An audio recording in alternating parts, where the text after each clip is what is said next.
Good day all of you. मैं महेंद्र सिंगारिया, सहायक आचार्य राजनीति विज्ञान, ऑनलाइन प्लेटफॉर्म पर मनु की अगली क्लास में आपका स्वागत करता हूं। आज हम सप्तांग सिद्धांत, जिसके अंतर राजा के बारे में, राजा के कार्य, राजा कार्य क्षेत्र और राजा की सत्ता पर नियंत्रण आदि बिंदुओं पर हमने चर्चा की। और अगले चरण में हम मंत्री और मंत्रिपरिषद के बारे में जानेंगे।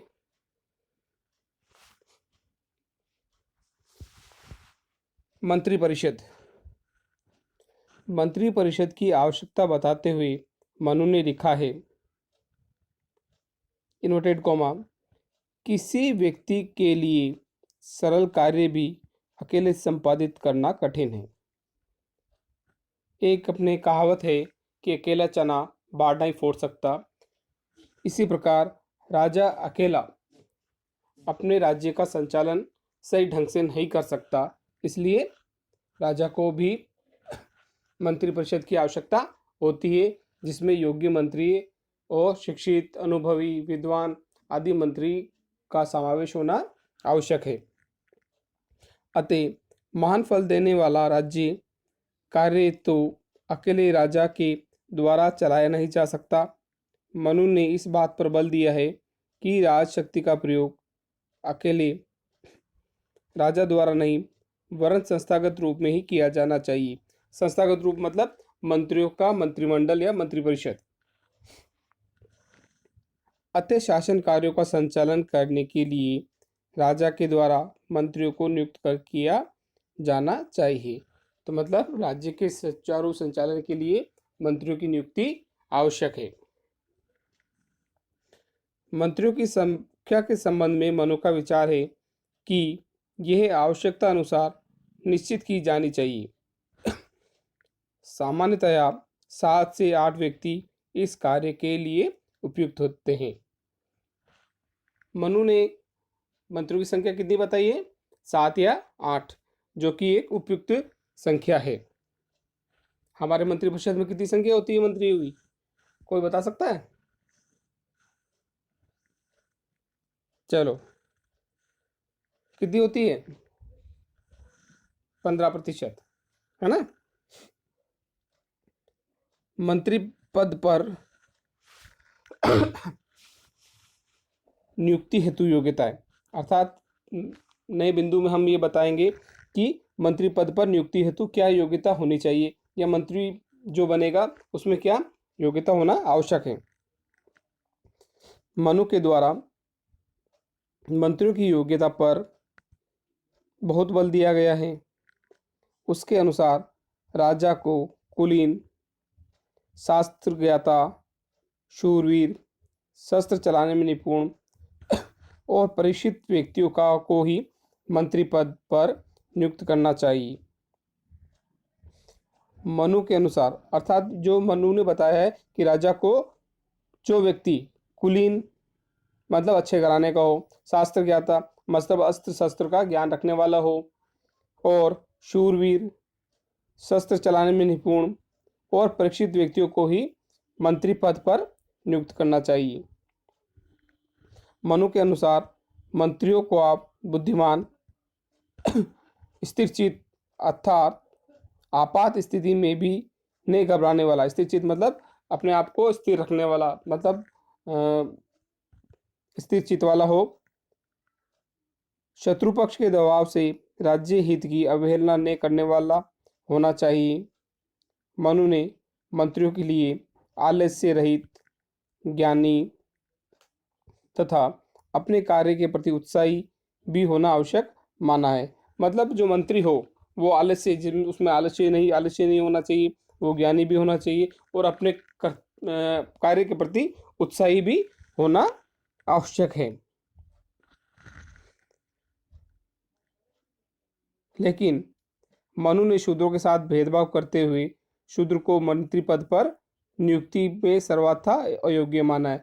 लेकिन एक बात ध्यान रखना, मनु ने शूद्र, जो वर्ण व्यवस्था के अंदर चौथा पक्ष था, ब्राह्मण क्षत्रिय वैश्य शूद्र, शूद्रों को साथ भेदभाव किया है और शूद्रों को मंत्री पद पर नियुक्ति के लिए योग्य नहीं माना है। ध्यान रखना इस बात को।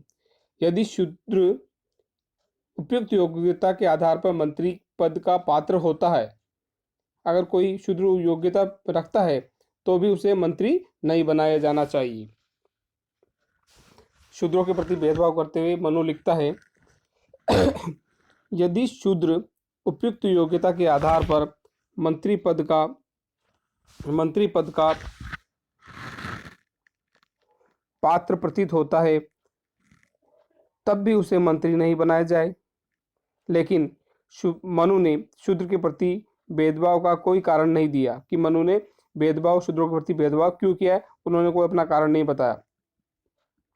विभागों के वितरण के संबंध में मनु का विचार है कि मंत्री परिषद का प्रत्येक सदस्य किसी न किसी विभाग का विशेष जानकार होता है, अतः उसे वही विभाग सौंपा जाना चाहिए। जैसे वर्तमान में अपन देखते हैं मंत्रिपरिषद में शिक्षा विभाग, खनन विभाग, मानव संसाधन मंत्रालय, मतलब ये अलग अलग जो विभाग होते हैं, तो उन्हें पशुपालन विभाग है ना, तो इस जो ये विभाग है, जिन्हें जानकर जो मंत्री जिनकी योग्यता वो रखता है, उसे वही प्रभार सौंपे जाने चाहिए। मनु कहता है कि मंत्री नहीं बना, लेकिन मनु ने ये कहा है कि विभागों के वितरण के संबंध में मनु का विचार है कि मंत्रिपरिषद का प्रत्येक सदस्य किसी न किसी विभाग का विशेष जानकार होता है। जो जिस विषय में जानकारी रखता है उसे वही पदभार सौंपा जाए। इसके आगे इस विषय में मनु संकेत करते हुए लिखते हैं कि शूर,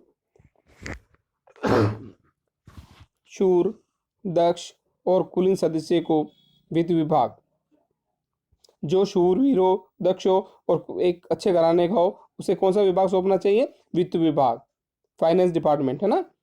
सूची आचरण की विशेषता से युक्त सदस्य को रत्नखानी विभाग, खनन विभाग देना चाहिए। बीरू सदस्य को अंतरानिवेश विभाग, जो व्यक्ति डर योग्य हो, भीरू हो, तो उसे आंतरिक विभाग। और संपूर्ण शस्त्रों का ज्ञाता, मनोवैज्ञानिक, अंतःकरण से शुद्ध तथा चतुर और कुलीन व्यक्तियों को संधि विग्रह विभाग, संधि विग्रह मतलब विदेश विभाग, है ना, जो आपस में तालमेल बिठाए रख सकते हैं, विभाग का अधिष्ठाता बनाया जाना चाहिए। मंत्रिपरिषद के अनमात्य नाम के सदस्य को दंड विभाग, दंड मतलब सेना, आपको ये आपके आएगा वापस सप्तांग सिद्धांत में भी आया दंड का नाम, है ना। तो दंड का मतलब क्या होता है? सेना। दंड विभाग, सेना और राजा को राष्ट्र एवं कोष अपने अधीन रखने चाहिए। तो राजा को क्या रखना चाहिए अपने अधीन? राष्ट्र एवं कोष मतलब राज्य, और कोष मतलब खजाना, अपने अधीन रखना चाहिए। इन मंत्रियों में से एक विद्वान तथा धर्माद्युक्त ब्राह्मण को मुख्य पद प्रदान किया जाना चाहिए, क्योंकि इस पृथ्वी पर जो कुछ भी हैं वे ब्राह्मण ही हैं। ब्राह्मण ब्रह्मा का एक ज्येष्ठ पुत्र है, ज्येष्ठ मतलब बड़ा पुत्र। राजा द्वारा मंत्रियों के साथ निष्कपट बर्ताव किया जाना चाहिए, मतलब राजा द्वारा मंत्रियों के साथ कोई कपट नहीं रखना चाहिए और उन्हें अपने विश्वास में रखना चाहिए।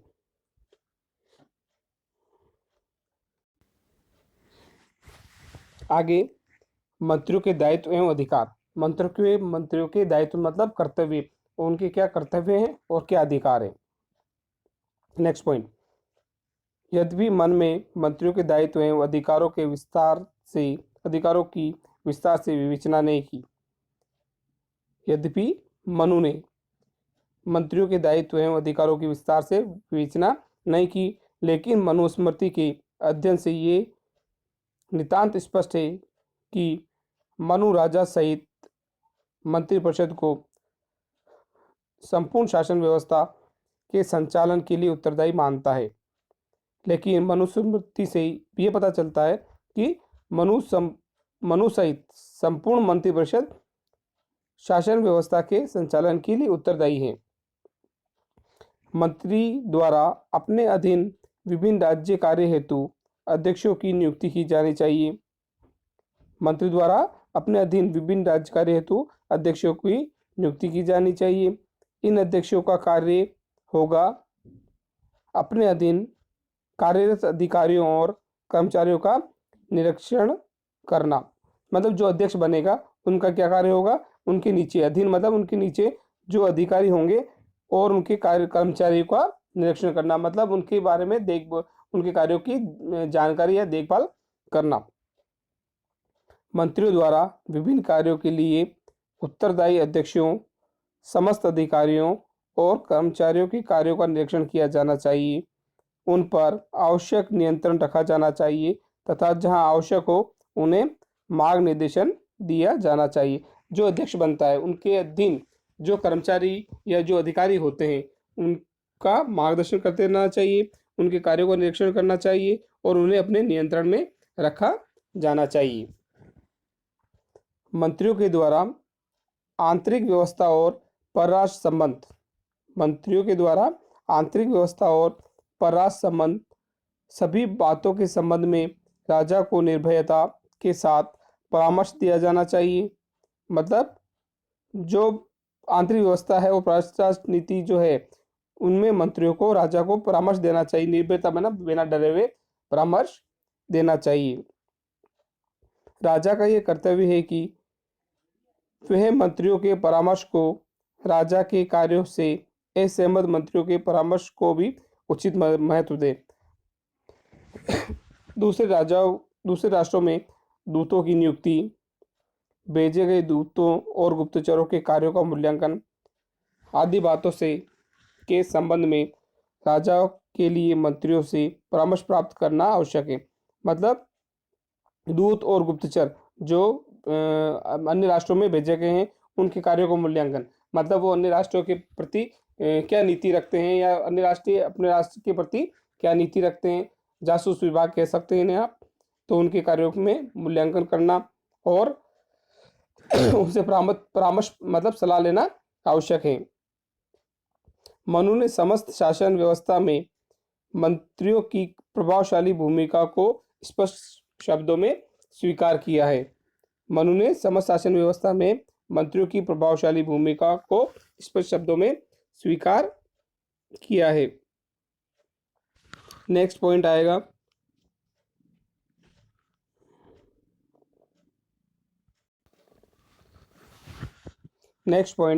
मंत्रिपरिषद की कार्यप्रणाली। मंत्रिपरिषद के दायित्व, अधिकार, मंत्रियों की योग्यता आदि हमने पढ़ी है। नेक्स्ट पॉइंट है मंत्रिपरिषद की कार्यप्रणाली। मंत्रिपरिषद की कार्यप्रणाली कैसे होगी। मनुस्मृति में राजा द्वारा मंत्रियों से पृथक पृथक विचार करने और संपूर्ण मंत्रिपरिषद के साथ सामूहिक रूप से विचार विमर्श करने दोनों ही विधियों का उल्लेख किया गया है। मनुस्मृति में क्या क्या चीज बताई गई है कि मंत्रियों से पृथक पृथक विचार मतलब अलग अलग मंत्रियों से अलग अलग सलाह करना और संपूर्ण मंत्रियों के साथ सामूहिक मंत्रिपरिषद की बैठक लेना या उनसे विचार विमर्श करना, दोनों ही विधियों का उल्लेख किया गया। मतलब राजा को एक एक मंत्री से भी अकेले में बात करनी चाहिए और सामूहिक रूप से भी सभी मंत्रियों से एक साथ बात करनी चाहिए, सलाह लेनी चाहिए। मनु का मत है कि राजा को महत्वपूर्ण और जटिल समस्याओं के संबंध में दोहरे विचार विमर्श की स्थिति को अपनाना चाहिए। इन समस्याओं पर पहले राजा मंत्रिपरिषद के सदस्यों से पृथक पृथक एकांत में मंत्रणा करे, सलाह करें। इसके पश्चात इन समस्याओं पर सभी मंत्रियों के साथ बैठकर सामूहिक रूप से विचार करें। ठीक है, ये तो मंत्रिमंडल ये चीज बताइए, लेकिन उसमें निष्कर्षतः मनु ने क्या कहा है कि इस प्रकार के समस्त विचारों के उपरांत राजा इन सभी विषयों पर स्वविवेक से निर्णय ले। अंडरलाइन करना इस चीज को। सब मतलब एक कहावत अपने बार बार मैं बताता हूँ कि एक कहावत है, सुने सबकी और करे मन की। तो राजा को भी ऐसी नीतियों का पालन करना चाहिए कि सबकी सुननी चाहिए, लेकिन उन्हें जो अच्छा लगता है, ठीक है, जो राज्य के हित में हो, राष्ट्र के हित में हो, तो या लोक कल्याण के हित में हो, तो वे उन्हीं चीज़ों को स्वीकार करना चाहिए और समस्त विचार सभी की सलाह से सुनने के बाद राजा को अपने स्वय विवेक से निर्णय लेना चाहिए। सामान्य शासकीय कार्यों के संबंध में मनु का सुझाव है कि सामूहिक रूप से मंत्रणा प्राप्त करना ही उपयोगी होगा।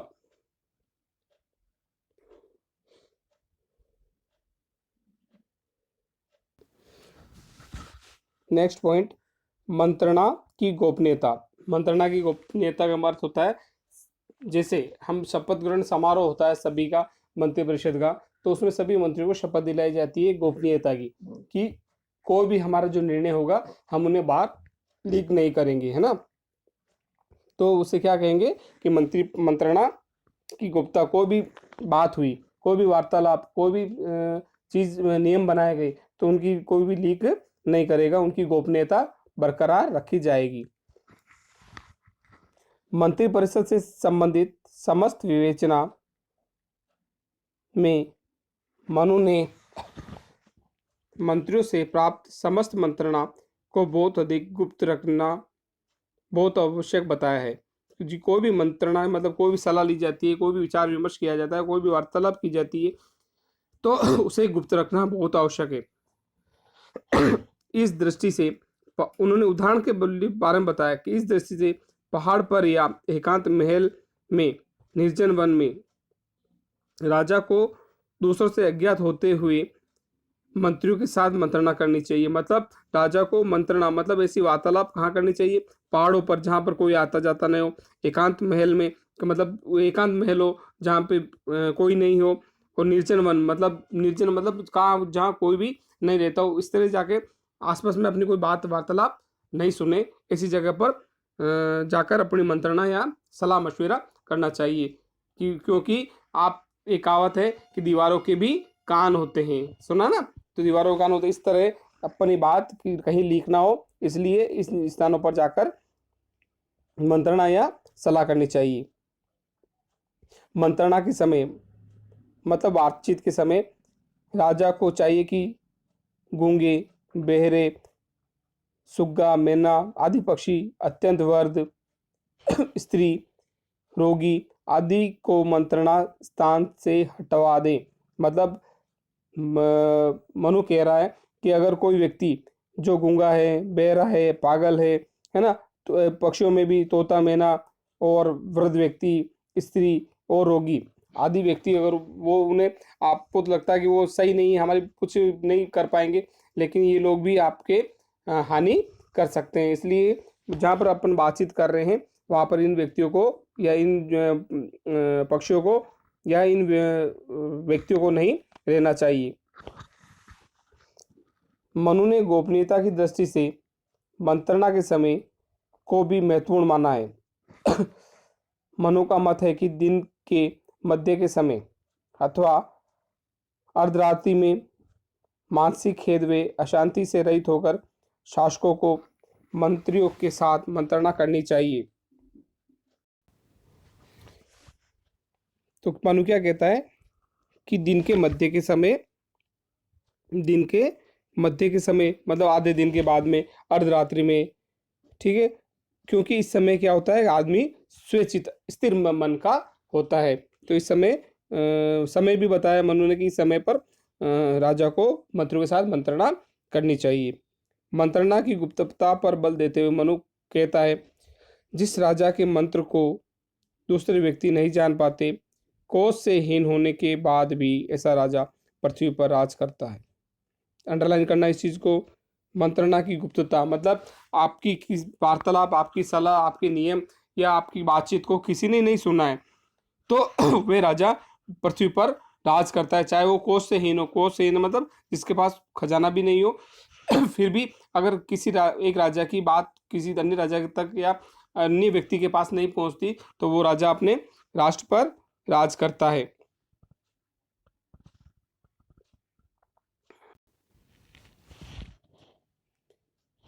नेक्स्ट पॉइंट, प्रशासनिक व्यवस्था। मनु ने व्यवहारिक प्रशासनिक व्यवस्था के संबंध में निर्देश दिए हैं कि शासन व्यवस्था का उल्लेख करते हुए कहा है कि राजा 2, 3, 5 और 100 गांवों के बीच अपना राज स्थान स्थापित करें। क्या कहा है, इस शासन व्यवस्था का उल्लेख किया है कि राजा को 2, 3, 5 और 100 गांवों के बीच अपना राज स्थापित करना चाहिए। जैसे आज की व्यवस्था भी अपन देखें तो सबसे पहले गांव होता है, गांव में क्या होती है, ग्राम पंचायत। एक गांव 5-6 गांवों के मिलाकर गांव क्या बनती है, ग्राम पंचायत। फिर बहुत सी ग्राम पंचायतें मिलकर क्या बनाती है, पंचायत समिति। बहुत सारे पंचायत समिति बना के मिलकर क्या बनाती है, जिला परिषद, है ना। तो ये चीजें, एक गांव, बहुत सारे गांव मिलकर ये जो व्यवस्था बनती है।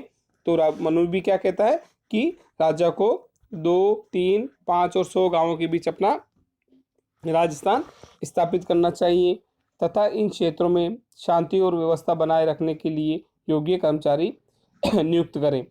जैसा हम जानते हैं कि जैसे गांवों के अंदर क्या होता है, सबसे छोटी इकाई क्या होती है, ग्राम पंचायत। तो ग्राम पंचायत में क्या होते हैं, वार्ड मेंबर होते हैं, सरपंच होते हैं, सचिव होते हैं। तो इस तरह राजा को भी छोटे छोटे कर्मचारियों की नियुक्ति छोटे छोटे स्थानों पर करनी चाहिए। इन कर्मचारियों द्वारा कर वसूल करने और अपने क्षेत्र में होने वाली दैनिक घटनाओं, अपराधों आदि की रिपोर्ट ऊपर के अधिकारी को देने का कार्य किया जाए, है ना। तो मतलब ये भी अस्थायी कार्यपालिका और स्थायी कार्यपालिका। अस्थायी कार्यपालिका में सरपंच, वार्ड मेंबर, प्रधान, है ना, पंचायत समिति सदस्य, ये लोग आते हैं। और स्थायी कार्यपालिका में सचिव, है ना, ग्राम स्तर पर। फिर बाद में एसडीओ, एसडीएम, ये लोग क्या होते हैं, तहसीलदार वगैरह, ये स्थायी कर्मचारी होते हैं। तो उन्हें अपनी सूचनाएं देनी चाहिए। गांवों के अधिकारियों के सभी कार्यों की देखभाल करने के लिए पृथक मंत्री होना चाहिए। गांवों के अधिकारियों की सभी कार्यों की देखभाल के लिए पृथक मंत्री होना चाहिए। इस प्रकार गांवों में क्या होता है, सरपंच होता है, सरपंच के नीचे बहुत सारे वार्ड पंच होते हैं जो अपने अपने वार्डों की या अपने स्थानीय घरों की, मोहल्लों की क्या करते हैं, देख रेख करते हैं और उनकी व्यवस्था का जायजा रखते हैं। इस व्यवस्था से राज्य में होने वाली सभी घटनाओं की सूचना मिलती रहेगी और वह अपने आप पर नियंत्रण स्थापित कर सकेगा। नेक्स्ट आगे लिखा है प्रशासनिक व्यवस्था में मनु ने कि गांवों के प्रशासन के साथ साथ मनु ने नगरों के प्रशासन का भी वर्णन किया है। जैसा कि मैंने बताया कि ग्रामीण स्वशासन और नगरीय स्वशासन होते हैं, है ना। तो ग्रामीण स्वशासन में मैंने बताया कि ग्राम पंचायत होती है, पंचायत समिति होती है, जिला परिषद होती है ना। तो इसी प्रकार क्या होता है, शहरी क्षेत्र में क्या होता है, नगर पालिका, नगर परिषद, नगर निगम, ये होते हैं नगरों में भी। तो गांवों के साथ साथ मनु नगरों की बारे में भी चर्चा करता है। प्रत्येक नगर में न्याय, प्रशासन और पुलिस आदि सभी कार्यों पर विचार करने वाला एक अधिकारी होना चाहिए। क्या होना चाहिए, प्रत्येक में नगर में न्याय, प्रशासन और पुलिस, ठीक है। तो न्याय की व्यवस्था कहाँ से, अधीनस्थ न्यायालय, जिला न्यायालय, है ना, उच्च न्यायालय और जो उच्चतम या सर्वोच्च न्यायालय, ये न्यायिक व्यवस्था है। तो छोटे स्तर से बड़े स्तर की ओर जाती है। पुलिस भी और प्रशासन भी जो छोटे छोटे अधिकारी से मिलकर बड़े अधिकारी तक ये व्यवस्थाएं संभालते हैं। मनु के अनुसार राज कर्मचारी सामान्यतः धूर्त तथा भ्रष्टाचारी होते हैं। मनु का मानना कि राज कर्मचारी जो होते हैं धूर्त तथा भ्रष्टाचारी, जो रिश्वतखोर बहुत से होते हैं। आज हम दैनिक अखबारों में, समाचार पत्रों में, है ना, समाचार चैनलों पे ये चीज़ देखते हैं कि भ्रष्ट अधिकारी मतलब कोई अपने काम को करवाने के लिए अनावश्यक रूप से अतिरिक्त धनराशि लेता है, वो रिश्वतखोर या भ्रष्टाचार के मामलों में आता है।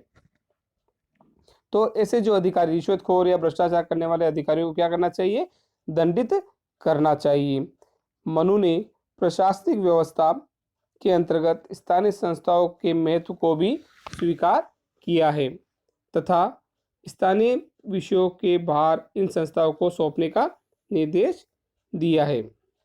अब जो नेक्स्ट पॉइंट है वो क्या है, प्रशासनिक व्यवस्था के अंदर दंड मतलब पनिश। मतलब मैंने आप सबसे पहले कोटेशन मनु की जो आई थी उसमें भी यही था। क्या था, मनु की जो कोटेशन थी उसमें क्या था, दंड। कि दंड की जो व्यवस्था है सबसे बाद में होनी चाहिए। क्या होनी चाहिए? सबसे बाद में। कि राजा को साम दाम भेद नीति का अनुसरण करते हुए ही कार्य करना चाहिए, लेकिन जब आवश्यक हो तभी युद्ध, है ना, यह दंड की व्यवस्था को अपनाना चाहिए। तो इसमें नेक्स्ट पॉइंट है अपना दंड। भारत की प्राचीन राजनीतिक साहित्य में दंड या दंड शक्ति का प्रयोग संप्रभुता या राज्य की सर्वोच्च शक्ति के अर्थ में किया गया है। संप्रभुता का अर्थ क्या होता है? संप्रभुता शब्द कहाँ से बना है? 12वीं क्लास में अगर आपने पढ़ा हो तो संप्रभुता शब्द बना है सॉवरेंटी से, है ना। और विलोबी ने इसकी सबसे उपयुक्त परिभाषा बताई थी, है ना, कि सर्वोच्च सत्ता ही संप्रभुता है। क्या है? सर्वोच्च सत्ता ही संप्रभुता है। मनु के अनुसार दंड राज शक्ति का निर्णायक तत्व होता है। क्या होता है? मनु के अनुसार दंड राज शक्ति का निर्णायक तत्व होता है, जिसकी धुरी पर सारे राज्य का संचालन होता है। राज्य के अस्तित्व को बनाए रखने के लिए दंड को सर्वाधिक महत्व प्रदान किया गया है। राज्य के अस्तित्व को बनाए रखने के लिए दंड को सर्वाधिक महत्व स्थान प्रदान किया है, क्योंकि अगर राज्य में दंड नहीं होगा तो वहां पर अपराध प्रवृत्ति बढ़ेगी, है ना। चोरी, डाका, बलात्कार, हिंसा आदि जो घटनाएं वो बढ़ती रहेगी अगर दंड का भय नहीं होगा लोगों को। तो अगर दंड होगा तो लोगों के मन में भय रहेगा और वह अपराध प्रवृत्ति पर अंकुश लगा रहेगा।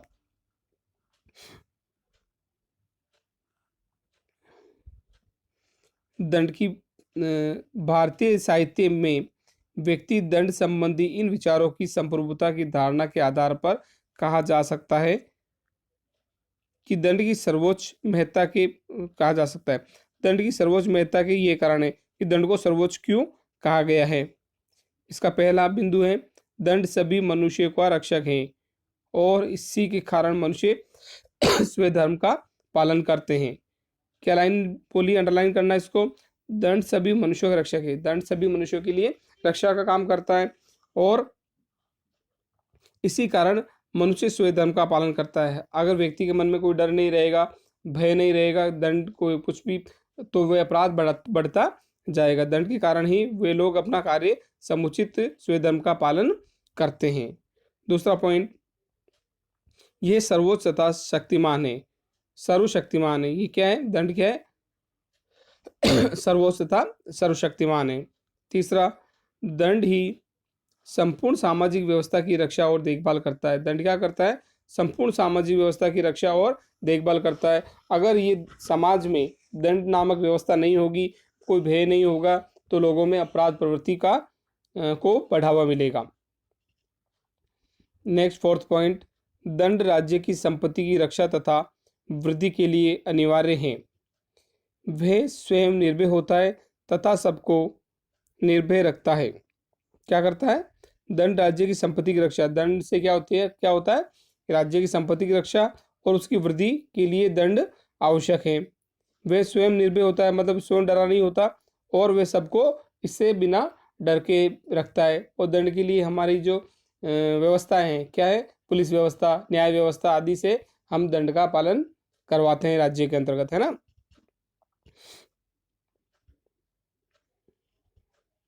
नेक्स्ट कोटेशन लिखिए, दंड सर्वोच्च तथा सर्वशक्तिमान तत्व हैं। अतः दंड को धारण करने वाला व्यक्ति अर्थात समाज में सर्वोच्च होता है, किंतु यदि राजा द्वारा स्वयं व्यक्तिगत रूप में दंड का पालन नहीं किया जाए तो उनका विनाश निश्चित है। यदि राजा स्वयं व्यक्तिगत रूप में दंड का प्रयोग नहीं करेगा, वो लोगों को खुलेआम छोड़ देगा, तो उस राज्य का विनाश निश्चित है।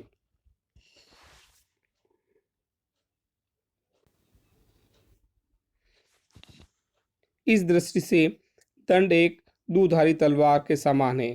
तो दंड अगर दिया जाए, अगर अधिक दिया जाए तो भी नुकसान है और कम दिया जाए तो भी नुकसान है। इसलिए राजा को सभी चीज़ें देखकर दंड को देना चाहिए। नेक्स्ट आगे लिखा है, दंड का प्रयोग सार्वजनिक कल्याण के लिए ही होना चाहिए। दंड का प्रयोग क्या करना चाहिए? कि सार्वजनिक कल्याण के लिए होना चाहिए तथा दंड की शक्ति का प्रयोग करने वाले अधिकारियों के कार्यों को राजा के द्वारा कठोर निगरानी और नियंत्रण में रखा जाना चाहिए। जो दंड देते हैं उनको क्या करना चाहिए कि राजा के नियंत्रण में रहना चाहिए, उनकी कठोर निगरानी में रखना चाहिए, ताकि वे इसका दुरुपयोग नहीं कर सके। अगर सपोज कीजिए कि कोई किसी के मिलने वाला है तो वो उसे कम दंड देगा, और कोई उससे दुश्मन है या कोई शत्रु है तो वो क्या करेगा, उसे दंड अधिक देगा। तो इसके लिए क्या करना चाहिए, जो न्याय विभाग है ना, जो दंड विभाग है, तो उसको राजा के अपने नियंत्रण में रखना चाहिए ताकि कोई भी पक्षपात नहीं हो सके। उचित रूप में दंड की व्यवस्था करना राज्य का सर्वोच्च कर्तव्य है। उचित रूप में दंड की व्यवस्था करना राज्य का सर्वोच्च कर्तव्य है। अतः दंड को धारण करने वाला व्यक्ति पवित्र, सत्य प्रतिज्ञ और शास्त्रोचित आचरण करने वाला होना चाहिए। तो दंड मतलब कौन देता है, हमारे वर्तमान व्यवस्था में कौन है, पुलिस प्रशासन के साथ साथ न्याय प्रशासन में न्यायाधीश है ना, जो हमें दंड सौंपता है, देता है। जो न्यायाधीश हो वो किस प्रकार के हो, पवित्र व्यक्ति, सत्य प्रतीक मतलब जो सच बोलने वाला हो, शास्त्रोचित मतलब उसे नियमों का ज्ञान हो, और सच आचरण वाला हो, सच्चे चरित्र वाला हो, उसे व्यक्ति को दंड का पद दिया जाना चाहिए। अब नेक्स्ट पॉइंट अपना है कानून और न्याय व्यवस्था। कानून और न्याय व्यवस्था क्या है, उसके अंदर हम देखेंगे मंत्रिपरिषद के अंदर कानून और न्याय व्यवस्था।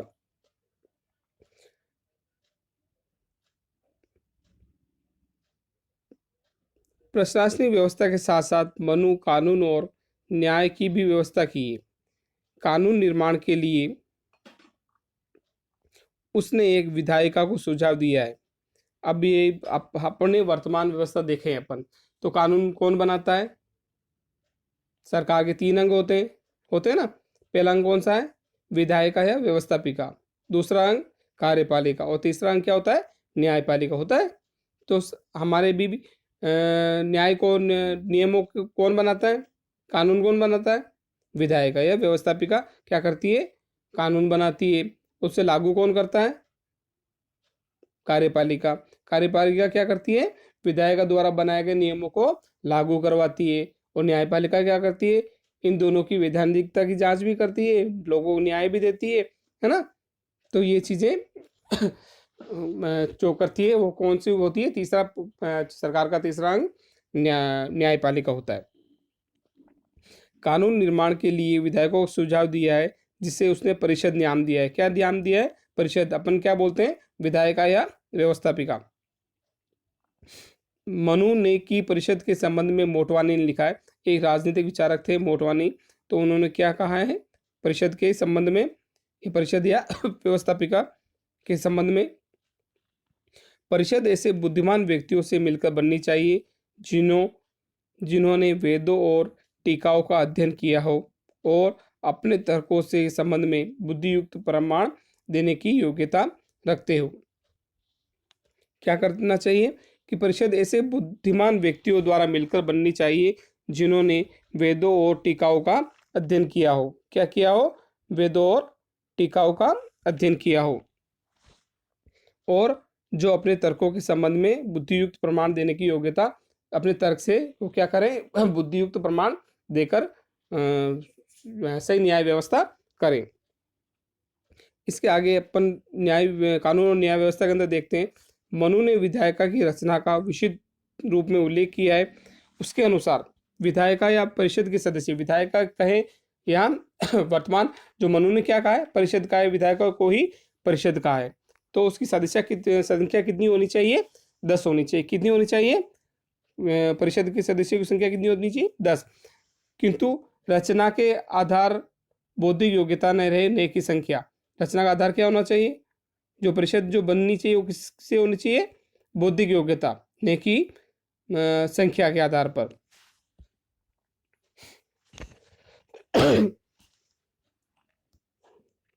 कानून निर्माण के लिए एक परिषद की व्यवस्था के अतिरिक्त जनता अपनी संघीय संस्थाओं के द्वारा स्वयं अपने नियम बनाने हेतु स्वतंत्र थी। कुल कुछ संघीय व्यवस्था अपने स्वयं के नियम खुद बनाती थी।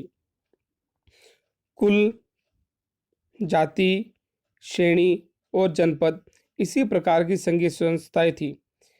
इन स्वायत्त संस्थाओं द्वारा निर्मित नियमों पर राजा अपनी स्वीकृति की छाप लगाता और उनका पालन कराता था।